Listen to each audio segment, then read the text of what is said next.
আলহামদুলিল্লাহ রাব্বিল আলামিন ওয়াসসালাতু ওয়াসসালামু আলা আশরাফিল আম্বিয়া ওয়াল মুরসালিন নবিয়িনা মুহাম্মাদিন ওয়া আলা আলিহি ওয়া আসহাবিহি আজমাইন। আলহামদুলিল্লাহ, আইনুদ্দিন আইনি ভাইয়ের মাদ্রাসা, তার স্বপ্নের মাদ্রাসা, যেখানে তিনি সময় দেন, সময় কাটান, মাদ্রাসা মোহাম্মদিয়া সালাফি মাদ্রাসা। এই মাদ্রাসা আজকে আমার সম্ভবত তৃতীয়বারের মতো আসছি। এর আগেও আসছি অনেকবার। তার সাথে হৃদ্যতাপূর্ণ সম্পর্কের কারণে হোক বা সালাফি মাদ্রাসার দিকে টানেই হোক, বারবার এখানে আসি। আপনাদের সাথে, অনেকের সাথে হয়তো প্রথম দেখা। আমার যে বিষয়টি আলোচনা করতে আমাকে বলা হয়েছে সেটা হচ্ছে যে একজন মানুষ কিভাবে তার আকীদা ও মানহাজকে বিশুদ্ধ করবে। প্রথমে আমাদের জানা দরকার আকীদা ও মানহাজ কি জিনিস। আকীদা ও মানহাজ না বোঝার কারণে অনেক ভাই শত্রুতা করে। শত্রুতা করলে করাই যায়, কিন্তু যদি কোনো মানুষ বুঝে যে শত্রুতার জায়গা এটা না, তাহলে কিন্তু শত্রুতা করাটা অন্যায় বলে তার কাছে ইনশাল্লাহ ঠেকবে এক সময়। প্রিয় ভাইয়ের, আপনারা জানেন যে আদম হইতে শুরু করে মুহাম্মদ রাসূলুল্লাহ সাল্লাল্লাহু আলাইহি ওয়াসাল্লাম প্রত্যেক নবী এবং রাসূলকে আল্লাহ তাআলা আকীদা ও মানহাজ বিশুদ্ধ করার জন্য পাঠিয়েছেন। এটা বলে ভুল নয়। কেন ভুল নয়? এটা কোরআনের কথা। আকীদা কি ও মানহাজ কি, এই দুটা বুঝলে আপনি বুঝবেন যে হ্যাঁ, এটার জন্য পাঠিয়েছেন। আকীদা হচ্ছে বিশ্বাস। আপনি কি বিশ্বাস করবেন এটা প্রত্যেক নবী তার উম্মতকে জানিয়ে দিয়েছে। আপনি যদি বিশ্বাস করেন যে পৃথিবীতে 4 জন লোক আছে যারা পৃথিবী নিয়ন্ত্রণ করে, কুতুবে, আর 4টা কুতুব আছে, 4 জন কুতুব আছে, বিশ্বাস করে না? কেউ কেউ করে কিনা? করে। আবার কেউ কেউ বিশ্বাস করে যে গাউস আছে একজন। আবার কেউ কেউ বিশ্বাস করে গাউসে আজম আছে একজন, মানে গাউসগুলোর উপরে গাউস। আবার কেউ কেউ বিশ্বাস করে নোকাবা আছে, ওতাদা আছে। কেউ কেউ বিশ্বাস করে এই জাতীয় কিছু গায়েবী লোক আছে যারা মানুষ বিপদে পড়লে সাহায্য করে, এদেরকে ডাক দিলে তারা সাড়া দেয়। এটা এক শ্রেণীর লোক আছে, তারা সম্পূর্ণরূপে কাফের।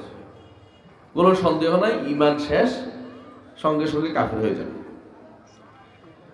আমাদের দেশে অনেকেই দেখবেন যখন দোয়া করতে দাঁড়ায় তখন বলে, আল্লাহ, আমরা যা পড়েছি তার সব ওলি আবদাল গাউস কুতুবদের কবরে পৌঁছায় দাও। শুনেন না আপনারা? কার কবরে পৌঁছাচ্ছে? ওলি আবদাল গাউস কুতুব কেডা? এরা কারা?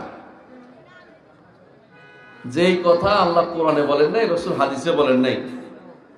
কোন গাউসের কথা আল্লাহ কোরআনে বলেন নাই, কোন কুতুবের কথা আল্লাহ কোরআনে বলেন নাই। তাহলে আপনি এদের কোথায় পাইলেন? হাদিসে রাসূল কোনদিন গাউসের কথা বলেন নাই, কোন কুতুবের কথা বলেন নাই। তাহলে আপনি কোথায় পাইলেন এদের কথা, যাদের কাছে আপনি আপনার সওয়াব পাঠাই দিচ্ছেন? আপনার সওয়াব কেন পাঠাচ্ছেন? কোথায় পাঠাচ্ছেন? যুগে যুগে নবী রাসূলরা এই যে অনাকাঙ্ক্ষিত জিনিসটা আপনি চিনেন না, জানেন না, ওইদিকে জিনিসপত্র আপনার দিয়ে দিচ্ছেন, পাচার করে দিচ্ছেন। আপনার এত কষ্টের অর্জিত সম্পদ আরেকজনের দিয়ে দিচ্ছেন। কেন দিবেন? যুগে যুগে নবী রাসূলরা এইটা সোজা করার জন্য আসছে। দুনিয়ার যুগে দুনিয়ার উপরে প্রথম শিরিক হয় নূহ আলাইহিস সালামের কওমে। তারা ওই অজানা লোকের কাছে পাঠাইতো না, 4 জন 5 জন জানা লোকের কাছে তাদের সওয়াব পাঠাইতো। 5 জন জানা লোককে তাদের জানা লোকের ইবাদত করত। এই 5 জন ছিল ওয়াদ, ইয়াগুস, ইয়াউস, ইয়াউক ও নাসর, এই 5 জনের কাছে আল্লাহ সূরা নূহের মধ্যে উল্লেখ করেছেন 5 জনের কথা। ওয়াকালু লা তাযারুন্না ওয়াদ্দা ওয়ালা সুআন ওয়ালা ইয়াগুসা ওয়া ইয়াউকা ওয়া নাসরা, এই 5 জনের কাছে তারা তাদের যাবতীয় সবকিছু নিবেদন করে দিত। নূহ আলাইহিস সালাতু ওয়াস সালাম তখন দুনিয়ার বুকে প্রথম রাসূল আসছেন এই জিনিসটা আল্লাহমুখী করার জন্য। এই জিনিসটা যত ইবাদত কোন দিকে যাবে? আল্লাহর দিকে যাবে। কোনো ওলি আল্লাহ পাবে না, কোনো পীর পাবে না, কোনো কবর পাবে না, কোনো মাজার পাবে না, কোনো কুতুব পাবে না, কোনো গাউস পাবে না, কোনো এই জাতীয় যত অন্ধকার জগতের কেউ পাবে না, খিজির পাবে না, বা এই জাতীয় কেউ পাবে না। এই জিনিসটা ঠিক করার জন্য নূহ আলাইহিস সালাতু আসছেন। তিনি বলেছেন যে 5 জনের এদেরকে তোমরা ডাকিও না। কাকে ডাকো? একমাত্র আল্লাহকে ডাকো, যিনি তোমাদেরকে সৃষ্টি করেছেন। ইয়া কওমি ইবুদুল্লাহ মা লাকুম মিন ইলাহিন গায়রু, হে আমার কওম, একমাত্র আল্লাহর ইবাদত করো, তিনি ব্যতীত আর তোমাদের কোনো মাবুদ নাই। এই জিনিসটা যে শুদ্ধ করতে আসছে, এতে কোনো সন্দেহ আছে আপনাদের? এই জিনিসটার নামে হচ্ছে আকীদা শুদ্ধ করা। এই জিনিসটার নাম হচ্ছে আকীদা শুদ্ধ করা। আমি আপনাদের এই গ্রামের পাশ দিয়ে গতবারে দেখেছি, এবার হয়তো নাও থাকতে পারে, আল্লাহ ভালো করে দিতে পারে। সেখানে আমি দেখেছি এখনো কবরের মধ্যে লাইট জ্বলতেছে, কবরের উপরে ঠিকই ঢাকনা দেয়া আছে। ওলি আল্লাহদের কবরের উপরে লাইট জ্বালানো, ঢাকনা দেয়া, এগুলি কিসের প্রমাণ করে? আপনি যদি বলেন যে শিরকের মাধ্যম, মানলাম প্রথমে মাধ্যম, কিন্তু কেন করে একটু কি বুঝেন? কারণ তারা মনে করে যে তার বিশেষ ক্ষমতা আছে, তিনি বিশেষ কিছু করতে পারেন। যে কেউ মনে করবে আল্লাহ ব্যতীত অন্য কেউ তার বিশেষ ক্ষমতা আছে বা বিশেষ কিছু করতে পারে মরা মানুষে, সেই ব্যক্তি তো মুশরিক, কোনো সন্দেহ নেই। এই যে সামনে নির্বাচন আসতেছে, দেখবেন মানুষের হিড়িক পড়ে গেছে শাহজালালের মাজার জিয়ারতে, ঠিক না? শাহজালাল মাজার জিয়ারতে যারা যাবে তারা কি জন্য যায়? শুধু সুন্নতে জিয়ারত আদায় করতে যায়? সুন্নতে জিয়ারত আদায় করতে তার বাপের কবরটা জিয়ারত করলে তো হয়, তার মায়ের কবরটা জিয়ারত করলে তো হয়। কিন্তু না, তাদের উদ্দেশ্য যে ওখানে গেলে সে পাশ করবে, উনি তাকে পাশ করাইয়া দিবেন। এইরকম বিশ্বাস নিয়ে যে কেউ যাবে তার ঈমান কিন্তু শেষ, সে সম্পূর্ণরূপে কাফের। সে এবং আবু জাহাল সমান, সে এবং আবু লাহাব সমান, সে এবং উতবা সাইবা রবিয়া সমান, কোনো পার্থক্য নাই। অথচ তারা ওখান থেকে আসলে তারা বিশ্বাস করে আসছে, বিশ্বাস পূর্ণের কাজ করে আসছে। এই আকীদা, এইটার নাম যে একমাত্র যাবতীয় ইবাদত আমার আল্লাহর জন্য করব, আল্লাহর নাম ও গুণের স্বীকৃতি দিব, আল্লাহ তাআলাকেই শুধুমাত্র আমার স্রষ্টা মানব, মনিব মানব, মালিক মানব, এবং তিনি আমার সবকিছু পরিচালক মানব। তিনি আমার নির্দেশ দেন, আর কেউ আমাকে অর্ডার দেওয়ার ক্ষমতা রাখে না। আলা লাহুল খালকু ওয়াল আমরু, সৃষ্টি যার, আদেশ তার, তিনি শুধু আদেশ দিবেন, তার আদেশকে আমাকে মানতে হবে। অন্য কেউ আদেশ দিলে তার আদেশের অধীন হতে হবে, নইলে মানা যাবে না। এতটুকু যে ব্যক্তি বুঝছে, সে ব্যক্তি এই আমার আকীদার প্রথম দর্শ বুঝছে। আপনারা কি বুঝতে পারছেন এতক্ষণ? এই জিনিসটা বাংলার বুকে যদি প্রতিষ্ঠিত হতে পারে, বাংলাদেশে এই কবরগুলি থাকতো না, এই মাজারগুলি থাকতো না, এই মাজার পূজা, পীর পূজা, গাছ পূজা থাকতো না, এই দরবারগুলিও থাকতো না। এই দরবারগুলির কোনো মূল্য নাই। এই নামেও দরবার আছে, আপনাদের গ্রামের নামেও দরবার আছে, আবার আশেপাশের দরবারের অভাব নাই। বিশেষ করে উত্তর কুমিল্লায় ঘরে ঘরে দরবার আছে। রাগ না করলে বাস্তবতা এটা। দেখবেন কেউ বলে দামতি, আড়াই বাড়ি, নাম নিতে রাগ করবে অনেকে, নাম দিয়ে চাচ্ছি না, বুঝাচ্ছি, ইঙ্গিত করতেছি। অমুক দরবারের শেষ নাই, ও ভাই, দরবারে আবার ইসলাম কোন দিন ঢুকলো? দরবারে আবার মারিফত কোন দিন ঢুকলো? মারিফত তো আল্লাহকে চেনা। আল্লাহকে চিনতে হলে কোন দরবারে গিয়ে চিনা যায় না। আল্লাহকে চিনতে হলে কোরআন এবং সুন্নাহ দিয়ে চিনতে হয়। আল্লাহকে চিনতে হলে কোরআন, সুন্নাহ এবং সলফে সালেহিনের বুঝ অনুসারে চিনতে হয়। সলফে সালেহিনের বুঝের বাইরে গেলে সেই ব্যক্তি হচ্ছে মানহাজগত বিভ্রান্তি। সলফে সালেহিন অর্থ হচ্ছে সাহাবায়ে কেরামের বুঝের বাইরে যেতে পারবে না, তাদের সুন্দর অনুসারী ইমামদের বুঝের বাইরে যেতে পারবে না, তাবেঈদের বুঝের বাইরে যেতে পারবে না। আমাদের ইমামদের আবু হানিফা, মালিক, শাফি, আহমদ, বুখারী, মুসলিম, আবু দাউদ, তিরমিজি, নাসাই, ইবনে মাজাহ, এই জাতীয় মুহাদ্দিসিনদের বুঝের বাইরে যেতে পারবে না। এই মত, এইটাই হচ্ছে মানহাজ। মানে আমি কাদের পথে চলেছি। আপনি এখন বলতে পারেন যে কোথায় পেলেন এই মানহাজ, দলিল দেন। আমি আপনাকে বলবো সূরা ফাতিহা পড়েন। কোন সূরার কথা বলেছি ভাই? সূরা ফাতিহা, একদম সহজ। আমি একটু সূরা ফাতিহা বুঝিয়ে দিয়ে শেষ করব ইনশাআল্লাহ। আল্লাহ তাআলা প্রথমে কি বলেছেন দেখেন, আলহামদুলিল্লাহ রাব্বিল আলামিন। আল্লাহর প্রশংসা করছেন। যাবতীয় হামদ কার জন্য? আল্লাহর জন্য।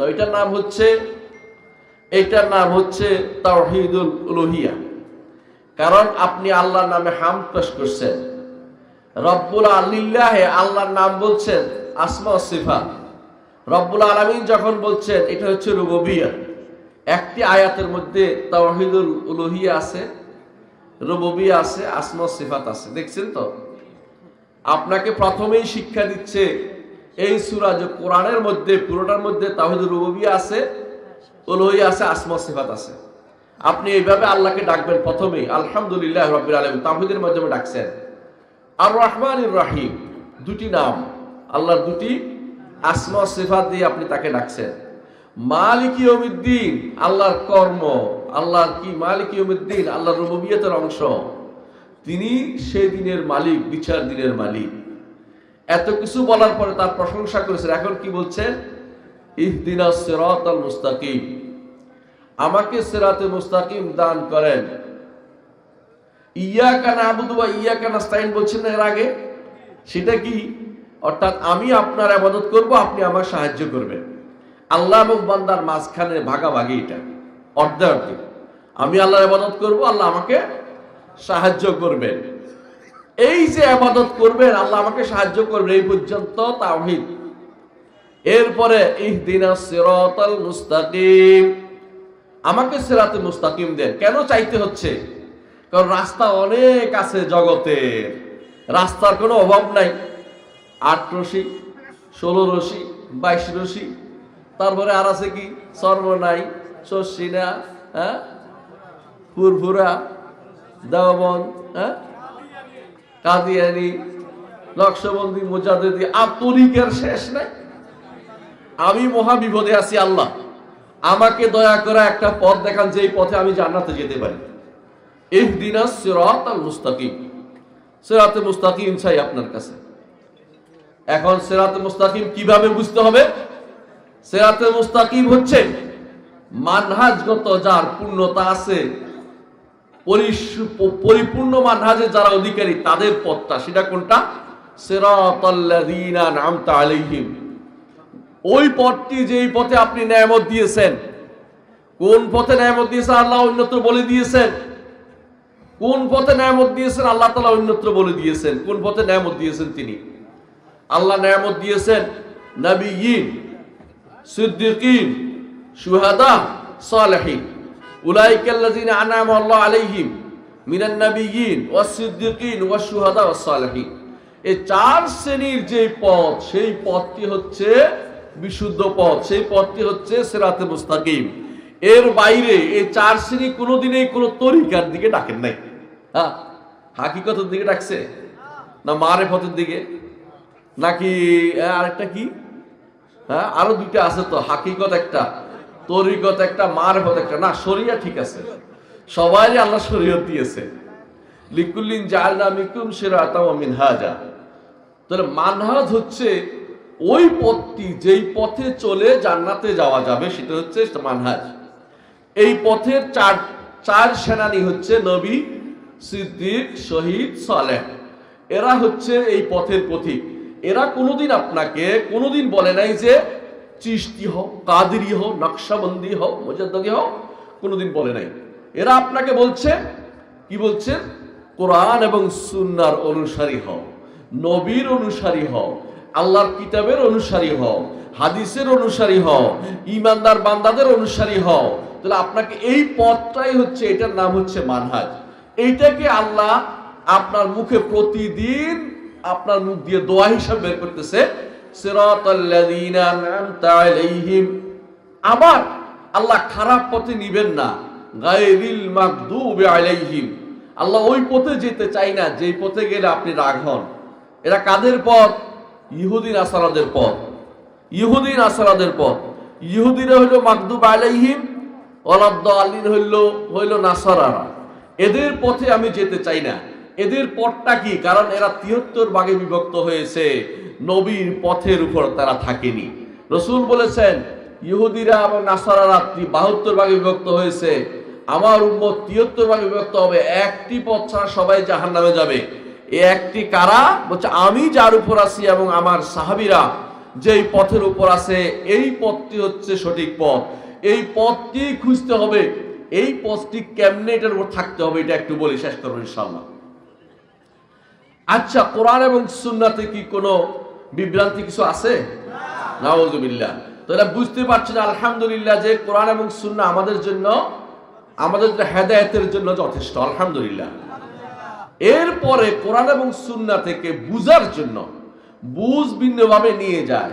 কাদিয়ানী একরকম বুঝে, কোরআনী ফেরকার লোক একরকম বুঝে, বোহরা একরকম বুঝে, বাহাইয়া একরকম বুঝে, শিয়া একরকম বুঝে, খারেজি একরকম বুঝে। এক একজনে এক এক রকমের বুঝ নিয়ে যাচ্ছে। সবাই বলে আমারটা ঠিক, আমারটা ঠিক, কিন্তু কারোটা ঠিক না। ঠিক হচ্ছে কারটা? যারটা সাহাবায়ে কেরামের বুঝের সাথে মিলবে, যারটা ইমামদের বুঝের সাথে মিলবে। যদি কেউ বলে যে এই বুঝ নিলাম না, ওই ব্যক্তি পথভ্রষ্ট, সহজে চিনে ফেলবেন। এই জিনিসটার নাম হচ্ছে মানহাজ। তাহলে আপনাকে যদি আপনি আকীদা ও মানহাজে ঠিক থাকতে হয়, ১ নম্বর হচ্ছে কোরআন সুন্নাহ আঁকড়ে ধরতে হবে। কি করতে হবে? কোরআন সুন্নাহ আঁকড়ে ধরতে হবে।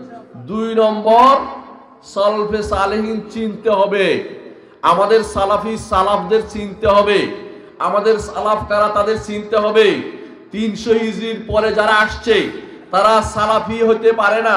এর আগে সালাফ যারা ছিল তাদের অনুসরণ করে পরে সালাফি হবে। ওইটা অনুসরণ না করলে কেউ সালাফি হতে পারে না, বুঝছেন তো? সাহাবায়ে কেরামের অনুসরণ না করলে কেউ সালাফি হতে পারে না।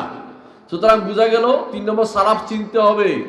৪ নম্বর সালাফদের কথা জানতে হবে, সালাফদের বক্তব্য শুনতে হবে। ৫ নম্বর সালাফের বক্তব্য ধরে রাখতে হবে, সালাফরা কি বলেছে ধারণ করতে হবে। আমরা মাঝে মধ্যে ফেসবুকে ছোট ছোট কথা বলি সালাফদের ব্যাপারে। একজন বলছে আপনি সালাফদের কথা, আপনি এদের কথা দেন কেন? আমরাও তো মানুষের নাম দিতে পারি। আরে তুমি পেলে তুমিও দাও, দেখি কার নাম দাও। তুমি দিবা, কার নাম দিবে? সে সর্বোচ্চ দিবে রাজির নাম। রাজি মারা গেছে ৬০৬ হিজরিতে। তুমি দিবা গাজালির নাম। গাজালি মারা গেছে ৫০৫ হিজরিতে অথবা ৫৫৫ হিজরিতে। অথবা অমুকের নাম দিবে যারা ৬ষ্ঠ ৭ম শতাব্দীতে আসছে।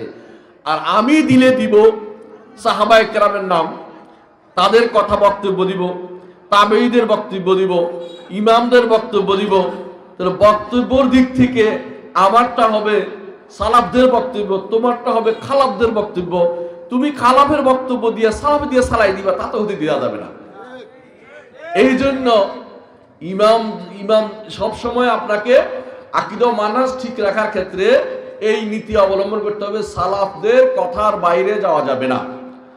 তাফসীরের ক্ষেত্রেও সালাফদের কথার বাইরে যাওয়া যাবে না, কারণ সালাফদের কথার বাইরে গেলেই পথভ্রষ্টতা অবশ্যম্ভাবী পথভ্রষ্টতা আসবে। কারণ কোরআনের বহু তাফসীর করা যায়, হাদিসের অনেকে ভুল ব্যাখ্যা করে, কিন্তু এগুলোর তাফসীর আমাদের সালফে সালিহিন যেভাবে করেছে সেইভাবেই আমাদেরকে আকীদা ও মানহাজের মধ্যে এই ঠিক রাখার জন্য মানহাজের মধ্যে রাখতে হবে, যাতে করে তাদের মত অনুসারে চললে সঠিক পথে থাকতে পারেন। আচ্ছা, সাহাবায়ে কেরাম কি জান্নাতি না? জান্নাতি। তো তারা যে আকীদা পোষণ করে জান্নাতে যেতে পারছে, আপনার জন্য সে আকীদা যথেষ্ট না? যথেষ্ট। তাহলে কেন আপনি নতুন আকীদা সেখানে যোগ করবেন? আকীদাতে নতুন কোনো কিছু নেই, ঠিক মানহাজেও নতুন কোনো পথ আসবে না। আকীদা মানহাজ হচ্ছে কোরআন সুন্নাহ থেকে আমি কি বিশ্বাস করতে হবে তা গ্রহণ করা, আর মানহাজ হচ্ছে সালফে সালিন কিভাবে গ্রহণ করছে সেটা নেয়া। এর বাইরে ভিন্ন কোনো পদ্ধতি নিলে কিন্তু আপনি যত ইবাদতে করেন কোথায় যাবেন? জাহান্নামে যেতে হবে। আমার কথা নয়, মুহাম্মদুর রাসূলুল্লাহ সাল্লাল্লাহু আলাইহি ওয়াসাল্লাম বলেছেন, কুল্লুহুম ফিন্নার ইল্লা ওয়াহিদা, প্রত্যেকেই জাহান্নামে যাবে একটি ব্যতীত সব জাহান্নামে যাবে। এর অর্থ হচ্ছে আপনাকে ফিরকাতুন নাজিয়ার অনুসারী হতে হবে। ফিরকাতুন নাজিয়া, নাজাত প্রাপ্ত দলের অনুসারী হতে হবে। এটা বাধ্যতামূলক। জাহান্নামে যেতে চান কে? দেখি হাত তোলা দেন। জাহান্নামে যেতে চান? জাহান্নাম থেকে মুক্তি চান কে? দেখি হাত তোলা দেন। আলহামদুলিল্লাহ, আমিও। যদি জাহান্নাম থেকে মুক্তি চাই আমরা সবাই, অবশ্যই আমাদেরকে আকীদা সালাফিয়া গ্রহণ করতে হবে, মানহাজ সালাফি গ্রহণ করতে হবে, কোরআন এবং সুন্নাহর আকীদা গ্রহণ করতে হবে, সাহাবায়ে কেরামের পদ্ধতি গ্রহণ করতে হবে, তরিকা গ্রহণ করতে হবে। আর কারো তরিকা চলবে না। তরিকা হবে সালাফদের তরিকা, অন্য কোনো তরিকা ও ব্যক্তি বিশেষের তরিকা নয়, কোনো মাদ্রাসার তরিকা নয়। সাহাবায়ে কেরামের সামষ্টিক পদ্ধতি হচ্ছে আমাদের জীবনের পাথেয়। আল্লাহ আমাদের কবুল করুন। আসসালামু আলাইকুম ওয়া রাহমাতুল্লাহি ওয়া বারাকাতুহু।